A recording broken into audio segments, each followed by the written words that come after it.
രാവിലെ ഇറാൻ ഏകദേശം 30 മിസൈലുകൾ തൊടുത്തുവിട്ടു. സൈനിക ലക്ഷ്യങ്ങളിൽ വ്യോമാക്രമണം നടത്തി ഇസ്രായേൽ പ്രതികരിച്ചു. ദുർബലമായ വെടിനിർത്തലിനും നടന്നുകൊണ്ടിരിക്കുന്ന സമാധാന ചർച്ചകൾക്കും ഇതുവരെ ഉണ്ടായിട്ടുള്ളതിൽ വെച്ച് ഏറ്റവും ഗുരുതരമായ ഭീഷണിയാണ് ആക്രമണങ്ങൾ. പ്രസിഡന്റ് ട്രംപ് ഇരുപക്ഷവും പിന്മാറാൻ ആഹ്വാനം ചെയ്യുന്നു. ക്രിസ് മിച്ചൽ ജെറുസലേമിൽ നിന്ന് റിപ്പോർട്ട് ചെയ്യുന്നു. ഇറാനിൽ നിന്നുള്ള ബാലിസ്റ്റിക് മിസൈലുകളും ടെൽ അവീവിലെ സൈറണുകളും.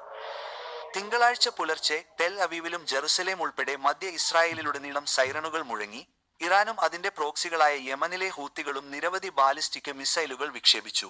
ഇറാനുമായുള്ള സമാധാന ചർച്ചകൾ തുടരാൻ പ്രസിഡന്റ് ട്രംപ് ഉത്സുകനാണ്. ഇറാനോട് ഞാൻ നിർദ്ദേശിക്കുന്നത് ഫോക്സ് ന്യൂസിനോട് പറഞ്ഞു.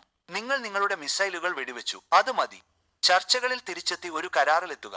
ഇറാനിയൻ ആക്രമണത്തോട് പ്രതികരിക്കരുതെന്ന് ആവശ്യപ്പെട്ട് അദ്ദേഹം ഇസ്രായേൽ പ്രധാനമന്ത്രി ബെഞ്ചമിൻ നെതന്യാഹുവുമായി ഫോണിൽ സംസാരിച്ചതായും റിപ്പോർട്ടുണ്ട്. പിന്നീട് ഇസ്രായേലും ഇറാനും ഉടൻ വെടിവെപ്പ് നിർത്തണം എന്ന് പോസ്റ്റ് ചെയ്തു.